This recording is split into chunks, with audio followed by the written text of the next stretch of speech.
तो वो DIP diet क्या है? मुझे पता है कि आप में से ज्यादातर व्यूअर्स को डीआईपी डाइट ऑलरेडी पता है, बल्कि आप तो डीआईपी डाइट अभी तक उसको ले भी रहे होंगे। लेकिन जो नए व्यूअर्स हैं उनके लिए एक बार फिर से, what is DIP diet? DIP diet के 3 स्टेप हैं। स्टेप 1, 12 बजे तक आपको सिर्फ और सिर्फ 3 से 4 तरह के फल खाना है based on your body weight. मान लीजिए मेरा बॉडी वेट 70 केजी है, 70 KG into 10 that becomes 700 grams, कम से कम 700 ग्राम। और अगर आप डायबिटीज पेशेंट हैं तो मीठे फल तो जरूर खाइए, जैसे आम है या फिर केला, चीकू, अंगूर जरूर खाइए। So 700 gram minimum based on my weight, और मैक्सिमम कितना, जितना ज्यादा खाएंगे उतना अच्छा। लेकिन 12 बजे तक कुछ और नहीं खाना है, ना ब्रेड, ना पास्ता, ना पराठे, ना चाय, ना बिस्किट। मैं भूखे रहने नहीं बोल रहा हूँ, इनफैक्ट आप ज्यादा खाइए बट फल खाइए। ये है स्टेप 1। स्टेप 2, जब भी कभी आप लंच और डिनर के लिए बैठेंगे, आप हमेशा 2 प्लेट लेके बैठेंगे, प्लेट 1 और प्लेट 2। प्लेट 1 में 3 से 4 तरह की कच्ची सब्जी, ऐसी सब्जी जो आपको लगता है आप कच्चा खा सकते हैं, टमाटर, खीरा, मूली, गाजर, ककड़ी इत्यादि। And total quantity should be your body weight into 5। मान लीजिए मेरा बॉडी वेट 70 केजी है, इंटू 5 दैट बिकम्स 350 ग्राम्स। कम से कम इतना तो होना ही चाहिए। इतना प्लेट 1 खाने के बाद अब प्लेट 2 को हाथ लगाएंगे। प्लेट 2 क्या होगा?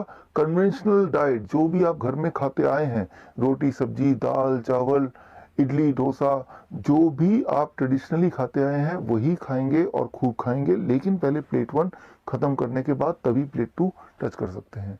लंच में भी ये करना है और डिनर में भी ये करना है, और डिनर हमेशा 8 बजे से पहले खत्म कर लेना है। ये तो हो गया स्टेप 2। अब स्टेप 3, द फाइनल स्टेप। सिर्फ 2 ही चीजों को अवॉइड करना है। नंबर 1, ऐसी चीजें जो जानवरों से निकलती हों। जैसे जानवरों से निकलने वाली चीजें कौन सी होती हैं? जैसे चिकन है, अंडा है, या फिर फिश है, या फिर डेयरी प्रोडक्ट्स है। और दूसरी चीज जो फैक्ट्री से निकलती हो, जैसे बिस्किट है, ब्रेड है, या फिर नमकीन है, इस तरह की चीज़ों को अवॉइड करना है। ये तो अवॉइड करने वाली लिस्ट है। और जिन चीज़ों को आपको लेना है वो है जैसे कि पूरे दिन भर में अगर आपको कुछ ना कुछ स्नैक्स लेना है तो उसमें नट्स हैं, स्प्राउट्स हैं मुट्ठी भर, या फिर फ्रूट्स तो पूरे दिन भर भी खाइए 12 बजे के अलावा। और सबसे इम्पॉर्टेंट कि रोज आप कोशिश कीजिए कम से कम 30-40 मिनट धूप में बैठें। That is the most important thing. तो ये है टोटल डीआईपी डाइट। अगर ये डीआईपी डाइट कल से चालू करेंगे तो it takes about 72 hours to be free of diabetes medication. Diabetes को रिवर्स करने के लिए for most people it takes about 3 days only.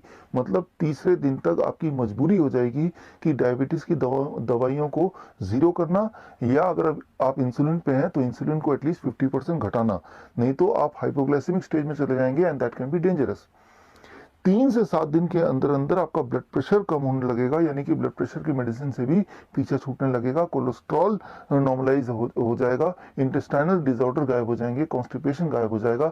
1 महीना लगता है ओबेसिटी को कंट्रोल करने में, यानी कि 1 महीना के अंदर 10% weight reduction for obese patient. And heart disease में, एंजाइना में बेनिफिट मिलेगा 1 महीने में, यानी कि 1 महीने के अंदर हार्ट डिजीज वैनिश होने के अबाउट 90% चांसेस हैं।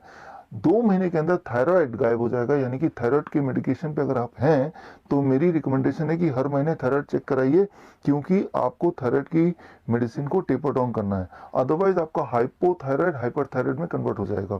6 महीने लगेंगे अगर आप कैंसर के पेशेंट हैं, अर्थराइटिस के पेशेंट हैं, अस्थमा के पेशेंट हैं, तो रिलीफ मिलने में, कंफर्ट पाने में। 8 महीने, 9 महीने से लेके 12 महीने तक लग सकते हैं अगर आप किडनी पेशेंट हैं, लिवर फेलियर के पेशेंट हैं, या कोई स्किन डिसऑर्डर है।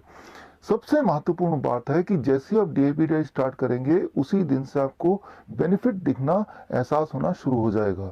आपको अगले दिन से या उसी दिन से मेडिसिन को टेपर डाउन करना आपकी मजबूरी हो जाएगी। So this is a DIP diet, and ये ना केवल किसी भी लाइफस्टाइल डिजीज से आपका पीछा छुड़ा सकता है, पीछा छुड़ाने में हेल्प कर सकता है, बल्कि दवाइयों से भी आपको मुक्ति दिला सकता है। मिलते रहेंगे। All the best. जय हिंद।